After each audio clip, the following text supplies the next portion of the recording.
And but we are persuaded all along, and all through life, we begin to build up this precious identity, which is our part in the game.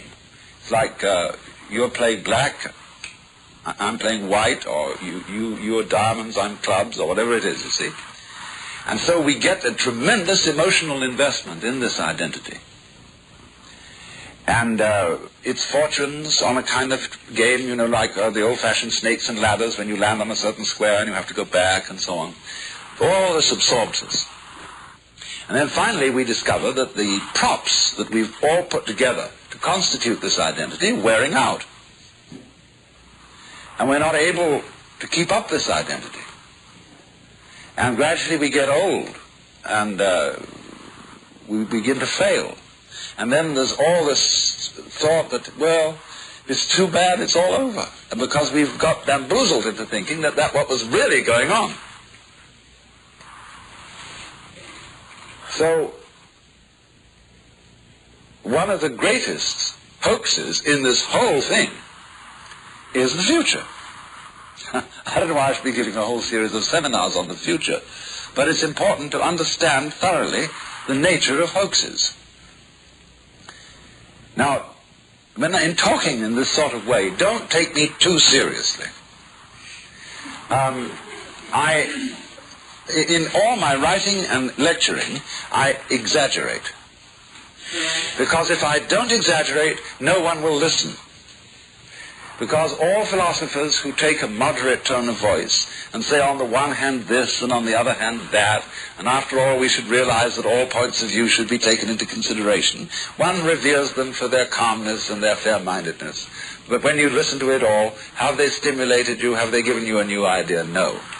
Therefore, to teach in any way philosophy, you have to make outrageous statements, but with the warning to your listeners that you're only doing this for effect, to get a point across, to provoke thought, because my position as a philosopher is not a verbal position. My position as a philosopher is experiential, and not existential, experiential. That is to say, the experience of the ground. And I will take any side, weave all kinds of patterns, but the whole point of doing that is by showing you how various opinions cancel each other out. You can come to the no opinion, to the ground, underneath, and experience that, which is as good, if not better, than falling in love. So, but it's important then, you see, to understand that to some extent, you see, this is a hoax. That we believe that the future is what we're responsible for and what we're supposed to live for. And that we say of a thing which we don't think is any good, it has no future. Now when you contrast that, which is absolute common sense to most people living in the Western world, it's the future we've got to work for. Contrast that with the Indian, Hindu, Buddhist idea of time, wherein which they feel that in the course of time, everything falls apart. And that therefore, there is nothing to be hoped for from the future. Now, they would say to us, isn't that obvious to you? Because after all, don't you see that all organisms, all entities whatsoever, fall apart in the end? Some go fast, some go slow. What do you mean, the future? Individuals all fall apart, eventually whole species fall apart. Something else comes true. But for each thing that you can consider as an entity, as an individual, as a species, its future is death. And then they say to us furthermore, you think of time as a progress, as something like a stairway or an ascending ladder that goes on and on and up and up. Maybe it has bumps in it where it occasionally goes down, but it's like a graph, you know, of a successful business corporation looks like this. See? That's how they want their graph to look. The Hindu says, you're absurd. The very thing you use for telling time is round. Don't you see? It just goes round. And so look at the stars. Isn't everything going round? Aren't the galaxies going round? It is going round and round. It isn't going anywhere except round. And we say to them, oh, you poor Hindus, the trouble with you is that you don't have any technology, you have a terrible economy, most of you are starving, and you think life is just terrible, and therefore you have a pessimistic view of it. Well, that makes them laugh themselves silly. They have a pessimistic view. Well, the point is, we're not pessimistic because we know that the whole thing is a hoax. We know who we really are. And you poor Westerners, you're bug-eyed. You rush around with long noses. You have deep-set eyes. And you go poking your noses into everything. You send out missionaries because you are so uncertain of your own opinions that you have to convert everyone else to agree with you. And you're quite mad. But you live for the future. And poor suckers. All you do, of course, by living for the future is you create a great deal of trouble. Because you think you're involved in a process called history. Now here comes another of a very important matter. History. I've had the most amusing discussions with Orientals. And they have really no sense of history at all.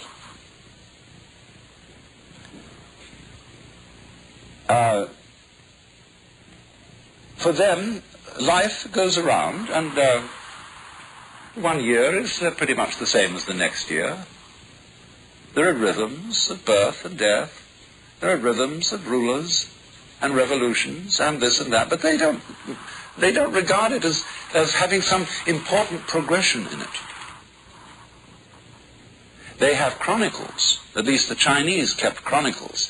But keeping chronicles is like keeping a diary or a daybook. It's a very different thing from writing history, where you're trying to make out some sort of sense in the course of events. Chroniclers just keep the records. And the Hindus didn't even bother to keep chronicles properly.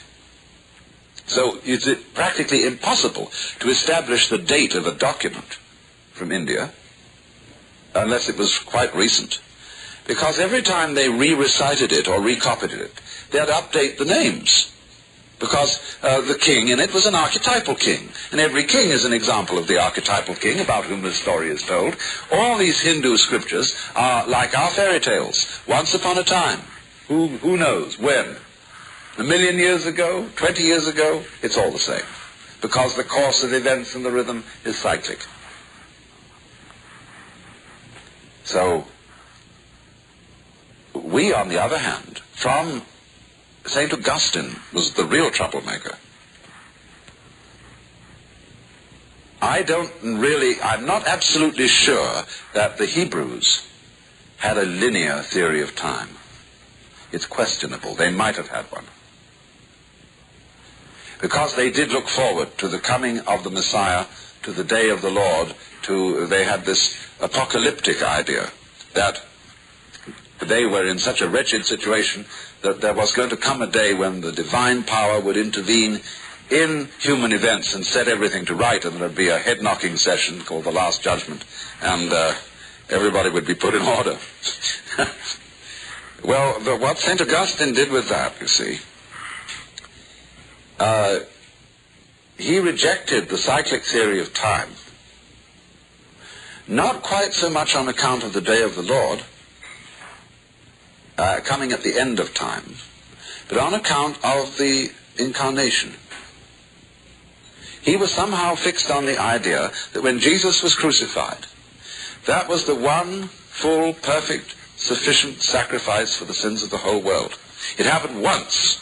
And if time is cyclic, he argued, this would have to happen again and again and again, and that couldn't be. Therefore, there is only one time. One progression of time, from the creation of the world through its redemption by the sacrifice of the cross and on to the final judgment. Then time would cease and we should be in eternity. And from this, theologians increasingly began to think about the historicity of Jesus, and to emphasize that it was a historical fact, and that history, as worked out in the Bible stories from the creation through the fall to the doings of Noah and Abraham and the captivity of the Israelites in Egypt and the giving of the law by Moses, all this was worked out as being the mighty acts of God which revealed the divine pattern for the course of human events.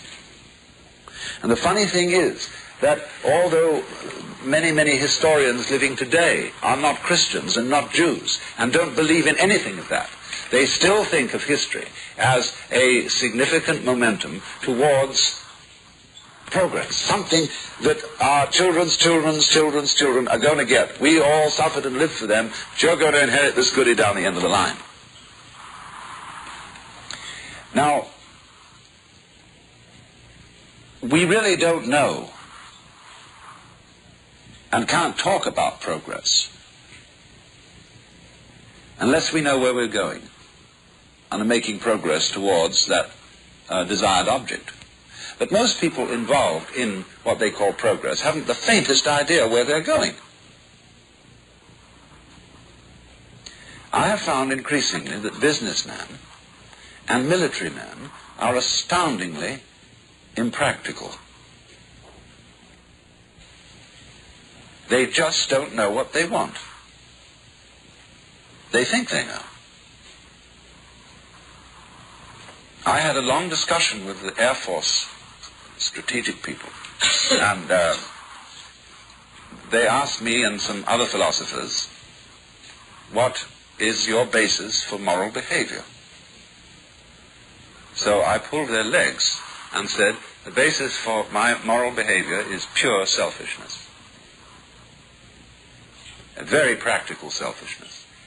Said, of course, I am talking like this because you're all hard-headed people. I'm not going to give you any sentimentality and stupid stuff about love and so on, because you face reality. You're a military man, and you have to see that the United States of America as a collective selfishness is properly looked after.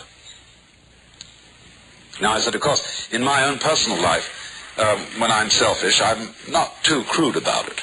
I don't run around hitting people over the head and telling them, gimme, gimme, gimme. I pretend like I'm a public servant, that I'm out for their best interests and all that sort of thing, but that's camouflage. So then I said, now, the only trouble about this is that to be effectively selfish, you've got to answer two questions. The first is, what do you want? And the second is, what do you mean by yourself?